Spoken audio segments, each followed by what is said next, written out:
Praise to the lord. ఈరోజు దేవుడు మనకిచ్చినటువంటి వాగ్దానం ఏంటంటే యెషయా గ్రంథము 49వ అధ్యాయము 23వ వచనం. రాజులు నిన్ను పోషించు తండ్రులుగాను వారి రాణులు నీకు పాలిచ్చు దాదులుగాను ఉండెదరు. ఆమేన్. పోషించడం అంటే ఇతరుల రక్షణ క్రింద ఉండటం, మన యొక్క మంచి చెడులు చూడటం, ఆహారము కానీ వస్త్రము కానీ తక్కువ కాకుండా చూడటం, సాకటము లేదా పెంచడం, దీన్ని పోషించడం అంటారు.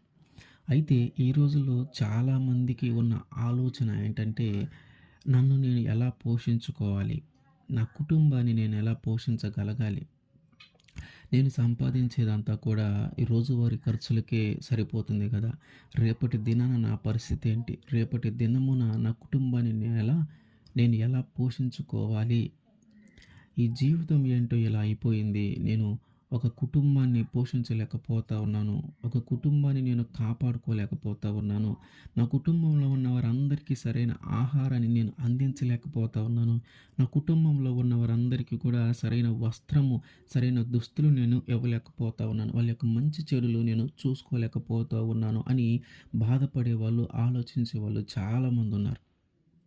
ఆ కుటుంబ పోషణ కోసము వారి జీవితాన్ని త్యాగము చేసి కష్టపడే వాళ్ళు చాలామంది ఉన్నారు. ఆ కుటుంబాన్ని ముందుకు తీసుకొని వెళ్ళటానికి, ఆ కుటుంబాన్ని మంచి స్థితిలో నిలవబెట్టడానికి కష్టపడే వాళ్ళు చాలామంది ఉన్నారు. అయితే దేవుడు ఏమంటున్నాడంటే, నీవు కానీ ఆయన మీద ఆధారపడితే, నీవు కానీ ఆయన రెక్కల కింద ఆశ్రయాన్ని కోరుకుంటే, రాజులే నిన్ను పోషించే వాళ్ళలాగా ఆయన చేస్తాడంట. నీవు ఏదో సాధారణమైన జీవితాన్ని, సాధారణమైన ఉద్యోగాన్ని, సాధారణమైన పనిని చేసి ధనాన్ని సంపాదిస్తూ నీ కుటుంబాన్ని పోషించుకుంటా ఉన్నావేమో, దేవుడేమంటున్నాడంటే, అసలు రాజే నిన్ను పోషించేలాగా నేను చేస్తాను. ఒక దేశానికి ఆ ముఖ్యమైన వ్యక్తి, ప్రథమమైన వ్యక్తి రాజు అయితే, ఆ రాజు భుజించే ఆహారమైన, రాజు ధరించే వస్త్రమైన ప్రతిదీ కూడా శ్రేష్టమైనదిగా ఉంటుంది. కాబట్టి ఆ రాజుయే నిన్ను పోషించేలాగా నేను నిన్ను చేస్తాను అని దేవుడు చెప్తున్నాడు. మొర్దెకై జీవితాన్ని కానీ మనం ఒకసారి ఆలోచిస్తే, ఎస్తెరు గ్రంథము 10వ అధ్యాయము 3వ వచనం. యూదుడైన మొర్దెకై రాజైన అహష్వేరోషునకు ప్రధానమంత్రిగా ఉండి తన వారందరిలో సమాధానముగా మాట్లాడుచు తన జనుల యొక్క క్షేమమును విచారించువాడును, యూదులలో గొప్పవాడై తన దేశస్థులతో చాలా మంచిగా ఇష్టడుగా ఉండెను. మొర్దెకై జీవితం మనం ఒకసారి కానీ ఆలోచిస్తే, ఆయన జీవితంలో జరిగినటువంటి సంఘటనలు కానీ ఆలోచిస్తే, అసలు మొర్దెకై ఎవరు అంటే, ఆయన ఒక యూదుడు. యూదులను యెకొన్యా అనే రాజు పరిపాలించేటప్పుడు ఆ పరిపాలనలో ఈయన మొర్దెకై ఉన్నాడు ఆ రాజ్యంలో. అయితే ఒకసారి బబులోను రాజు అయినటువంటి నెబుకద్నెజరు ఈ యెకొన్యా మీద, అంటే యూదుల మీద, యెరూషలేము మీద యుద్ధము చేసి ఆ యెరూషలేము యూదా రాజు అయినటువంటి యెకొన్యాను చెరపట్టుకొని తీసుకొని వెళ్తాడు. అయితే ఆయన ఆ రాజుని తీసుకొని వెళ్ళిపోయేటప్పుడు ఆ రాజ్యంలో కొంతమంది మనుషులను కూడా చెరపట్టుకొని తీసుకొని వెళ్తాడు. అట్లా చెరపట్టబడి తీసుకొని వెళ్ళిన వాళ్ళలో ఒక బందీగా, ఒక బానిస, ఒక విధంగా చెప్పుకోవాలంటే ఒక బానిసగా చెరపట్టబడిన అటువంటి వ్యక్తి ఈ మొర్దెకై. అంటే ఆ యెరూషలేము ప్రాంతము నుంచి ఆ బబులోను దేశమునకు చెరపట్టబడిన వ్యక్తిగా తీసుకొని వెళ్ళినటువంటి వ్యక్తి మొర్దెకై. అయితే ఆయన అక్కడికి వెళ్ళిన తర్వాత ఆ నెబుకద్నెజరు చనిపోయి, ఇంకా తర్వాత అహష్వేరోషు అనే రాజు పరిపాలించే సమయానికి వారు అక్కడే ఉంటారు. అయితే అహష్వేరోషు రాజు పరిపాలించే సమయంలో ఏం జరుగుతుందంటే, ఒకసారి ఒక విందు ఏర్పాటు చేస్తే ఆ విందులో రాణి అయినటువంటి వశిష్ఠ ఒక చాలా సౌందర్యవతి. అయితే ఆమె యొక్క అందాన్ని ప్రజలు తెలుసుకోవాలని రాజు ఆ సభలోనికి, అంటే ఆ ఫంక్షన్, ఆ విందు జరుగుతున్న ప్రాంతానికి రమ్మని రాజు ఆహ్వానిస్తే ఆమె రాదు. అందువల్ల ఏం జరుగుతుందంటే, రాజు కోపం వచ్చి ఆ రాణి ప్లేస్లో ఇంకొక కొత్త రాణిని ఏర్పాటు చేయాలని ఆలోచించి, ఆ రాజ్యంలో ఆ షూషాను కోటలో ఉన్న అందరినీ కాదు, ఆ షూషాను కోటలో ఉన్న కన్యకలు, అందమైన స్త్రీలందరినీ అక్కడికి షూషాను కోటలోనికి తీసుకొని వస్తారు. అట్లా రాబడిన ఆమె వాళ్ళలో ఒకరు ఎస్తేరు. ఈ ఎస్తేరు ఎవరంటే ఈ మొర్దెకై యొక్క పినతండ్రి కూతురు. ఆ ఎస్తేరు యొక్క తల్లిదండ్రులు చనిపోతే ఈ మొర్దెకై ఆమెను చేరదీసి పెంచుకుంటా ఉన్నాడు. ఆరిద్దరూ చెరపట్టబడి ఇక్కడికి వస్తే ఈ ఎస్తేరు ఇప్పుడు రాజుగారి షూషాను కోటలోకి చేర్చబడుతుంది. ఎందుకంటే ఈమె కూడా చాలా అందంగా ఉంటుంది, సౌందర్యవతి.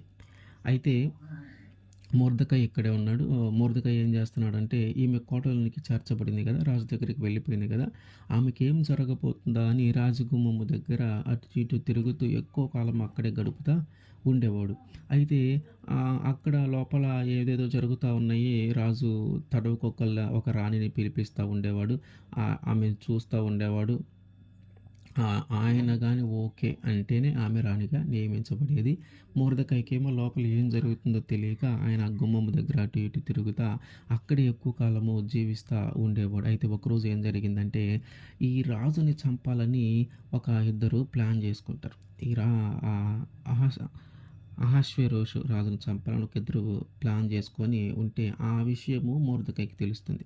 మొర్దెకై ఏం చేస్తాడంటే ఎస్తేరుకి తెలియజేస్తాడు. ఎస్తేరు ఏం చేస్తుంది, రాజుకి తెలియజేస్తుంది. ఆ రాజుకి తెలియజేసిన ఏమని తెలియజేస్తుందంటే మొర్దెకై ఇట్లా నిన్ను చంపాలని, రాజుగారిని చంపాలని ఆలోచన చేస్తున్నారు ఇద్దరు అనే విషయాన్ని మొర్దెకై చెప్పాడనే విధంగా రాజుకి తెలియజేస్తుంది. ఆ తర్వాత రాజు దాన్ని ఎంక్వైరీ చేసిన తర్వాత అది నిజమని తేలుతుంది. నిజమని తేలిన తర్వాత వాళ్ళని ఇద్దరిని ఉరి తీస్తారు. ఆ తర్వాత రాజగ్రంథంలో రాస్తారు ఏమనంటే మొర్దెకై రాజు ప్రాణాన్ని కాపాడాడు అని. అయితే రాజు ప్రాణాన్ని కాపాడిన వారికి ఏదో ఒక విధంగా వాళ్ళని ఘనపరచడం ఉండేది. అది ధనము కానీ, బంగారం కానీ, లేకపోతే ఏదో ఒక కీర్తి ప్రతిష్టలు వచ్చేలాగా ఒకటి చేస్తారు. అయితే మొర్దెకైకి అట్లాంటిది ఏమీ చేయరు. అయితే అప్పటికే ఎస్తేరు రాణిగా నియమించబడుతుంది. ఆ తర్వాత ఏం జరుగుతుందంటే హామాను వస్తాడు. హామానుని ఈ రాజు అహష్వేరోషు రాజు అక్కడున్న వాళ్ళందరి అధికారుల కంటే కొంచెం పెద్దవాడిగా ఎక్కువ అధికారం కలిగిన వ్యక్తిగా అతనిని నియమిస్తాడు. అందువల్ల ఏం చేస్తారంటే రాజ్యంలో ఉన్న ప్రజలందరూ కూడా హామాను రాగానే అందరూ ఆయనకి నమస్కారం చేస్తూ ఉంటారు. అయితే మొర్దెకై మాత్రం ఆయనకి నమస్కారం చేయడు. మొర్దెకై రాజు దగ్గరికి వెళ్ళే ప్రతిసారి ఆ గుమ్మము దగ్గర హామాను రాజు దగ్గరికి వెళ్ళే ప్రతిసారి ఆ గుమ్మము దగ్గర మొర్దెకై ఉంటాడు. ఆ మొర్దెకై ఏం చేస్తూ ఉంటాడంటే ఆయన ఎప్పుడైతే వస్తాడో అప్పుడు నమస్కారం పెట్టుకుని ఉంటాడు. మొర్దెకై చుట్టుపక్కల ఉండే వాళ్ళందరూ కూడా నమస్కారం చేసేవాళ్ళు. దీనిని బట్టి హామానుకి బాగా మొర్దెకై అంటే బాగా కోపం వచ్చేది. ఆ కోపం వచ్చినప్పుడు ఏం జరిగిందంటే ఒకసారి ఇంటికి వెళ్ళి తన భార్యతో, తన స్నేహితులతో మొర్దెకై ఇలా చేస్తున్నాడని, అతని వల్ల నేను చాలా అవమానపరచబడతా ఉన్నాను, అందరూ నాకు నమస్కరిస్తున్నాడు, అతను ఒక్కడు మాత్రమే నాకు నమస్కరించట్లేదని చెప్తాడు. ఆ మొర్దెకై ఏం చేస్తాడంటే నేను యూదుడిని, నేను నా దేవుడికి తప్ప ఎవరికి నమస్కారం చెయ్యను అని ఆయన చెప్తాడు. అయితే ఇంకా తన హామాను యొక్క భార్య, అతని స్నేహితులు అందరూ కలిసి ఏం చేస్తారంటే 50 మూరల పొడవు గల ఉరికొయ్యను తయారు చేసి దీని మీద హామాను ఉరి తీసేలాగా రాజు దగ్గరికి వెళ్ళి చట్టాన్ని పుట్టించమని అడుగుతారు.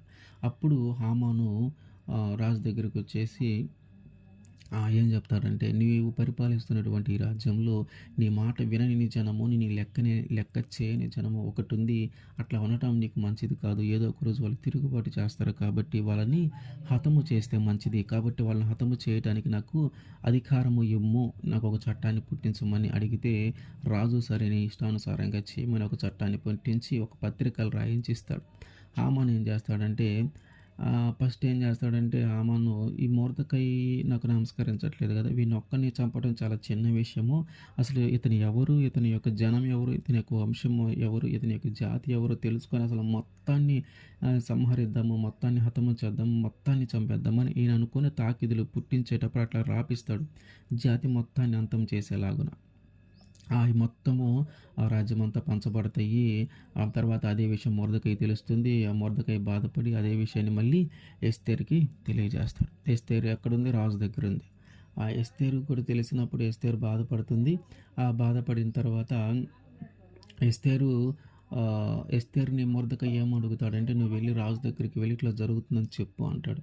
ఎస్తేరు ఏం చెప్తుందంటే నేను రాజుగారు పిలవకుండా రాజుగారు పిలవకుండా రాజుగారి దగ్గరికి వెళితే ఆయన ఒక బంగారు దండాన్ని మన వైపు చూపిస్తాడు. ఆ బంగారు దండాన్ని చూపిస్తే మనం బ్రతుకుతాం. బంగారు దండాన్ని కానీ చూపించకపోతే మనల్ని చంపేస్తారు. ఇది చాలా కఠినమైనగా ఉంటుంది. కాబట్టి నేను వెళ్ళలేను అని చెప్పింది. తర్వాత మొర్దెకై అంటాడు, ఒకవేళ నువ్వు రాజు దగ్గరనున్నావని నువ్వు తప్పించుకుంటానని నువ్వు అనుకుంటున్నావేమో, అట్లా ఏం జరగదు. నీవు కానీ యూదులకు సహాయం చేయకపోతే దేవుడు ఏదో ఒక విధంగా మాకు సహాయము చేస్తాడు అని. కాబట్టి ఒకవేళ నువ్వు రాణిగా నియమించబడటానికి ఇదే ఒక కారణమేమో, దీనివల్లనే దేవుడు నిన్ను అక్కడ నియమించాడేమో. కాబట్టి ఒకసారి రాజు దగ్గరికి వెళ్ళి మాట్లాడు అంటుంది. సరే, ఇంకా ఎస్తేర్ ఏం చేస్తుందంటే, సరే నేను చనిపోయినా నాకు ఇష్టమే, కానీ నా జాతి అంతా బ్రతికుండాలని ఏదైతే ఇదైందని రాజుగారి దగ్గరికి వెళ్ళటానికి నిర్ణయం చేసుకొని వెళ్తుంది. అప్పుడు రాజుగారు ఏం చేస్తారు, ఆమె ఎందుకు జాలిపడి ఆమె మీద జాలిపడే బంగారు దండాన్ని ఆమె వైపు చూపిస్తాడు. ఆమె వచ్చిన తర్వాత మాట్లాడతాడు. నీ కోరిక ఏంటి, ఎందుకు వచ్చావు ఎక్కడికంటే, నన్ను మన్నించండి, చాలా జాలిగా మాట్లాడి నేను ఒక విందు చేయబోతూ ఉన్నాను, ఆ విందుకి మీరను హామాను రండి అని వాళ్ళిద్దరిని ఆహ్వానిస్తుంది. సరే రాజు మేము వస్తామని చెప్తాడు. అయితే ఒకరోజు ముందు రోజు రాత్రి ఏం జరుగుతుందంటే, రాజుగారికి నిద్ర పట్టదు. నిద్ర పట్టక ఏం తోచక రాజ సమాచార గ్రంథం తెమ్మంటాడు. అందులో ఏం రాశాడు, మొర్దెకై గురించి రాసి ఉంటుంది. ఎందుకు, ఆయన ప్రాణం తీయబోతే, రాజుగారి ప్రాణం తీయబోతే ఆ విషయాన్ని తెలుసుకొని రాజుకి తెలియజేస్తాడు. అయితే ఆ విషయం రాస్తారు అక్కడ. ఆ రాసిన విషయము చదివించి ఆయనకి మనం ఏమి బహుమానం ఇచ్చామో, ఆయనకి మనం ఏమి ఘనత చేశామో రాసామా, ఏం చేసామో కూడా చెప్పమంటాడు. అక్కడ ఏం చేయలేదయ్యా, అక్కడ ఏం రాయలేదు అంటే మనం ఏం చేయలేదు, అతను నీ ప్రాణాన్ని కాపాడాడు కానీ దానికి ప్రతిఫలంగా అతనికి ఏం చేయలేదు అని చెప్తాడు. అప్పుడు రాజు ఏం చేస్తాడంటే, మొర్దెకైకి ఏదో ఒక బహుమానం కానీ ఒక ఘనత కానీ ఆయనకి కలుగజేయాలని అనుకుంటాడు. ఈలోపు ఏం చేస్తాడు, మొర్దెకై వస్తాడు, ఉరికమ్మం అవన్నీ రెడీ చేయించుకొని మొర్దెకై వస్తాడు. వచ్చిన తర్వాత మొర్దెకైని అడుగుతాడు. ఇంకా మొర్దెకై ఏమో ఇంకా ఈ తాకిదులన్నీ పుట్టించాను కదా, ఇంకా మొత్తం సిద్ధంగా ఉన్నాయి అని చెప్పి ఉంటాడు. ఇంకా అంతలోకి మొర్దెకై ఏమో బయట ఉంటాడు. హామాన్ ఏమో లోపలికి రాజుగారి దగ్గరికి వెళ్ళటానికి అక్కడ ఆగి ఉంటాడు. ఇంకా అక్కడ ఉన్నటువంటి వారు హామాన్ వచ్చాడు అని చెప్పగానే హామాను పిలిపించి, హామాను ఏదైతే చెప్పాలనుకుంటున్నాడో అది చెప్పనీక ముందే ఒక రాజు గణపరచగలిగిన వాడిని ఎలా గణపరచాలి అని అడిగితే, ఆయన ఆ రాజవస్త్రాలు, కిరీటము రాజుగారి గుర్రం మీద ఎక్కించి ఊరంతా తిప్పాలి అని చెప్తాడు. ఆయన ఏమనుకొని చెప్తాడంటే, రాజు గణపరచగలిగింది నన్ను ఒక్కనే కదా, ఇంకా నన్ను కాకుండా ఇంకెవరిని గణపరచగలుగుతాడు అని ఆయన ఆలోచించి ఆ విషయం చెప్తే, ఇంకా రాజు ఏం చేస్తాడంటే వెంటనే ఆ గుమ్మము దగ్గర ఉన్నటువంటి మొర్దెకైకి ఇవన్నీ నువ్వే చెయ్యి అని చెప్తాడు. ఇంక చేసేది ఏం లేక మొర్దెకైని పిలిపించి ఆ బట్టలు, రాజుగారి బట్టలు ధరించి, రాజుగారి కిరీటం పెట్టి, రాజుగారి గుర్రం మీద ఆయన ఊరేగించి, ఎవరైనా రాజు ఎప్పుడైనా ఒకరిని గణపరచదలుచుకుంటే ఇదిగో ఇట్లా ఘనంగా చేస్తాడు అనే విషయాన్ని చాటింపు చేసి చెప్తాడు. ఆ విషయం చెప్పిన తర్వాత ఈ హామానుకి చాలా దుఃఖం వచ్చింది. ఎందుకంటే వాడిని చంపేద్దాము, వాడిని సంహరిద్దామని వెళ్ళిన ఆ హామానుకి అదే వ్యక్తిని సన్మానించి ఘనపరిచి ఊరంతా తిప్పి ఆ ఘనపరచవలసిన పరిస్థితి ఏర్పడింది. దుఃఖంతో ఇంటికి వెళ్ళిపోతాడు. అంతలేక మళ్ళీ రాజభటులు వచ్చి ఎస్తేరు విందు సిద్ధం చేసింది రమ్మని ఆయన త్వరపెట్టి తీసుకొని వస్తారు. అయితే ఈ విందుకి రాజును హామాను ఇద్దరు విందుకు వెళ్ళిన తర్వాత రాణిని మళ్ళీ అడుగుతాడు ఎస్తేర్ని, ఏంటి అసలు నీ కోరిక ఏంటి అని అడిగితే, అప్పుడు ఎస్తేరు చెప్తుంది, ఇదిగో నేను అట్లాగే నా జాతి అందరూ కూడా అంతమైపోయేలాగున ఒకరు ప్రణాళిక చేశారు, మిమ్మల్ని కాపాడండి అని అడుగుతాడు. అసలు రాజ్యమైనట్టు నిన్ను నీ జాతిని నాశనం చేయాలి, సంహరించాలని ప్లాన్ గీసిన వాళ్ళు ఎవరు, అసలు అంత ధైర్యం ఎవరికి ఉందని అంటే, అప్పుడు ఆమె చెప్తుంది, ఇదిగో ఈ హామానే ఇదంతా చేశాడు అని చెప్పగానే హామాకు ఒక్కసారిగా భయం వేస్తుంది. భయం వేసి అక్కడి నుంచి వెళ్ళిపోతాడు. రాజేమో అక్కడి నుంచి వెళ్ళిపోతాడు. ఆ విందు నుంచి హామాన్ అక్కడే ఉంటాడు, ఎందుకంటే రాణిని బతిమలాడుకుందామని. ఇంకా మళ్ళీ తిరిగి రాజు ఆ విందు జరిగిన ప్రాంతానికి రాగానే హామాన్ ఏం చేస్తాడంటే, రాణి కూర్చున్నటువంటి శయ్య మీద ఆయన పడిపోయి ఉంటాడు.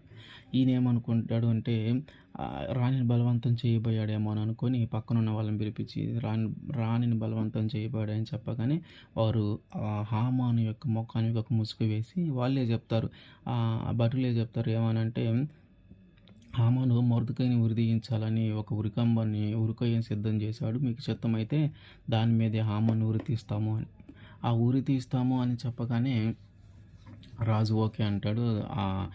ఎవరి కోసమైతే మొర్దెకై కోసమైతే ఉరికంబము సిద్ధం చేసి ఉంచాడో అదే ఉరికొయ్య మీద అది దాన్ని తయారు చేసినటువంటి హామానుని ఉరి తీస్తాడు. ఆ తర్వాత హామాను ప్లేస్‌లో మొర్దెకైని ఉంచుతాడు. హామానుకి రాజు ఇచ్చినటువంటి ఆ ఉంగరమును హామానుకి ఇచ్చి హామాను యొక్క ప్లేస్‌లో మొర్దెకైని ఉంచుతాడు. అంటే రాజు తర్వాత రాజు అంతటి గొప్పతనము. అందరూ ఎట్లాగైతే హామానుకి నమస్కరించేవాళ్ళో అట్లా ఇప్పుడు మొర్దెకైకి నమస్కరించేవాళ్ళు. అసలు మొర్దెకై జీవితం ఎక్కడ ప్రారంభమైంది? ఒక చెరపట్టబడిన వ్యక్తిగా, ఒక దేశంలో నుంచి ఇంకొక దేశంలోనికి ఒక బానిసగా రాబడినటువంటి ఒక వ్యక్తిని దేవుడు రాజు తర్వాత రాజు అంతగా నియమించి, దేవుడు రాజుల చేత మొర్దెకైని పోషించేలాగున చేశాడు. ఒక బానిసగా, ఒక చెరపట్టబడిన వ్యక్తిగా ఆ దేశంలోనికి ప్రవేశించినటువంటి వ్యక్తిని అప్పుడు దాకా అతను ఏదో తన చేతి పనుల ద్వారా చిన్న చిన్న పనులు చేసి తన కుటుంబాన్ని తనను పోషించుకుంటే, ఇప్పుడు దేవుడు ఏం చేశాడు? తన రాజుల ద్వారానే ఆయన్ని పోషిస్తూ ఉన్నాడు. రాజుల ద్వారానే రాజుల దగ్గరే ఉంటూ వాళ్ళ యొక్క భోజనాన్ని ఆయన తినగలుగుతా ఉన్నాడు. ఆయన ఇచ్చే ధనాన్ని బట్టి కుటుంబాన్ని పోషించగలుగుతా ఉన్నాడు. ఆయన ఇచ్చిన అధికారాన్ని బట్టి ధనాన్ని సంపాదించుకొని పోషించగలుగుతా ఉన్నాడు. మొత్తం మీద ఏం జరిగిందంటే రాజే మొర్దెకైని పోషించేలాగున దేవుడు సహాయము చేశాడు. అట్లాగే ఇంకొకరు కూడా ఉన్నారు, యోసేపు గురించి కానీ మనం ఆలోచిస్తే ఆయన తన అన్నదమ్ములందరిలో కూడా చాలా తక్కువ వాడుగా అందరూ చూసేవాళ్ళు. తన తండ్రికి ఇష్టమైన వాడే కానీ తన అన్నదమ్ములకి మాత్రం ఇష్టమైన వ్యక్తి కాదు. తన అన్నదమ్ములకి ఇష్టం లేకపోవటం వల్ల అతను చంపేద్దామని నిర్ణయించుకొని ఒక గుంటలో వేసి చంపటం ఎందుకులేని మళ్ళీ ఐగుప్తు దేశం వాళ్ళకి అక్కడ పోతున్నటువంటి ఎడారిలో ప్రయాణము చేసేటటువంటి వ్యాపారస్తులకు వాళ్ళని అమ్ముతాడు. యోసేపుని అమ్మితే వాళ్ళు పోతీఫర్ అనే ఆయన ఫరో యొక్క ఒక సైన్యాధిపతి ఆయన ఇంటిలో ఒక పనివాడిగా నియమిస్తారు. ఇది ఒక బానిసగా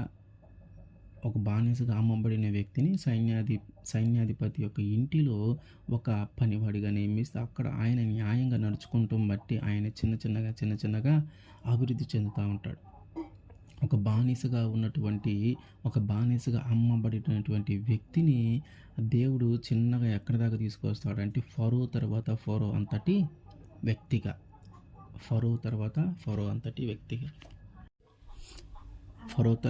అంతటి వ్యక్తిగా దేవుడు నియమిస్తాడు. దేవుడు యోసేపుకి ఒక తలంతు ఇస్తాడు. అది కలల యొక్క భావాన్ని తెలిపేది. ఈ కలల యొక్క భావాన్ని తెలిపే విధానమును బట్టి సైన్యాధిపతి పోతీఫరు ఇంటిలో పనిచేస్తూ ఉన్నప్పుడు పోతీఫరు భార్య ఆయనతో పాపం చేయాలని ఆలోచించిన వాటి నుంచి తప్పించుకుంటాడు. కానీ పోతీఫరు భార్య ఆయన మీద లేనిపోని చెప్పి ఆయన్ని జైల్లో వేస్తుంది. జైల్లో వేయించిన తర్వాత అక్కడ ఈయనకి కలలకు భావం చెప్పే ఒక వరము ఉందని వాళ్ళు తెలుసుకుంటారు. ఆ తర్వాత ఫరోకు ఒక కళ వస్తుంది. ఆ కళ యొక్క భావము ఈ యోసేపే తెలియజెప్పాల్సిన పరిస్థితి దేవుడు క్రియేట్ చేస్తాడు. ఆ యోసేపు రాజు దగ్గరికి వెళ్ళి ఫరో దగ్గరికి వెళ్ళి ఆ కళల యొక్క భావాన్ని వివరించి చెప్పిన తర్వాత సరే ఇంకా దీనన్నిటి మీద ఒక నీతిమంతుడిని, ఒక నిజాయితీగా ఉండే వ్యక్తిని కానీ నియమిస్తే ఇదంతా మనము చేయవచ్చు. ఏంటంటే ఒక 7 సంవత్సరాలు కరువు వస్తుంది, ఒక 7 సంవత్సరాలు బాగా పంట పండుతుంది, ఆ తర్వాత 7 సంవత్సరాలు కరువు వస్తుందని ఆ కళ యొక్క భావము. అందుకోసము రాజు ఏం చేస్తాడంటే ఇన్ని చోట్ల నువ్వు నీతిమంతుడిగా ఉన్నావు కాబట్టి ఎవరో ఎందుకు నువ్వే ఉండు ఈ 7 సంవత్సరాలు నువ్వు జాగ్రత్తగా ఆ రాజ్యంలో పండినటువంటి పంటను అంతటినీ జాగ్రత్తగా నువ్వు కాచి ఆ కరువు సంవత్సరాల నుంచి కూడా నీవే వీటన్నిటిని తప్పించాలని చెప్పి రాజు తర్వాత రాజుగా ఆయన్ని నియమిస్తాడు. రాజే వారందరినీ పోషించేలాగున. ఆ తర్వాత ఏం జరుగుతుంది? వీళ్ళ అన్నదమ్ములకి, వీళ్ళ తండ్రికి ఆహారం లేకపోతే తిరిగి యోసేపు గారి దగ్గరికే వస్తారు. కాకపోతే యోసేపు గారని వాళ్ళకి తెలియదు. ఆ తర్వాత యోసేపు కూడా వాళ్ళందరికీ, నేను మీ తమ్ముడిని అని తెలియజేసుకుంటాను, నా తండ్రి కూడా ఇక్కడికి తీసుకొని రండి, మనందరం కలిసి ఇక్కడే ఉందాము, ఫరో మనల్ని అందరినీ పోషిస్తాడు, రాజే మనందరినీ పోషిస్తాడు అని చెప్తాడు. ఆ తర్వాత అందరూ కూడా ఇక్కడికి వస్తారు. అందరూ వచ్చి ఇక్కడే ఉంటారు. ఆ రాజు వీళ్ళందరినీ పోషిస్తూ ఉంటాడు. దేవుడు చేసే కార్యములు చాలా ఆశ్చర్యంగా ఉంటాయి. మనం అనుకుంటాం, మనం ఎట్లా పోషింపబడాలా, మనం చాలా తక్కువగా సంపాదిస్తూ ఉన్నాం కదా, మనం చాలా తక్కువగా సంపాదించుకుంటూ ఉన్నాం కదా, మనం సంపాదించినంత ఎప్పటికప్పుడు అయిపోతూ ఉంది, మనం ఎలా పోషింపబడాలా, ఏదైనా హాస్పిటల్కి వెళ్ళాల్సిన పరిస్థితి వస్తే మనం ఎట్లా దాన్ని తట్టుకొని నిలబడాలా, అప్పుల పాలవుతావేమో, ఇట్లా మనము రకరకాలుగా ఆలోచిస్తూ ఉంటాం. కానీ మనము కానీ ఆయన మీద కానీ ఆధారపడితే ఆయనే చూసుకుంటాడు, ఆయనే మనల్ని పోషిస్తాడు. రాజుల చేత మనల్ని పోషించగలిగిన దేవుడు. ఆయనకి సమస్తము సాధ్యమే. ద్వితీయోపదేశకాండము 8వ అధ్యాయము 3వ వచనం, ఆహారము వలనే కాక యెహోవా సెలవిచ్చిన ప్రతి మాట వలన నరులు బ్రతుకుదురని నీకు తెలియజేయుటకు ఆయన నిన్ను అణచి నీకు ఆకలి కలుగజేసి నీవే గాని నీ పితరులే గాని ఎన్నడూ ఎరుగని మన్నాతో నిన్ను పోషించెను.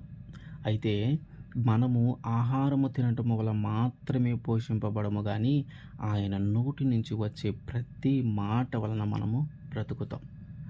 ఆయన నోటి నుంచి వచ్చే ప్రతి మాట వలన మనము పోషింపబడతాం.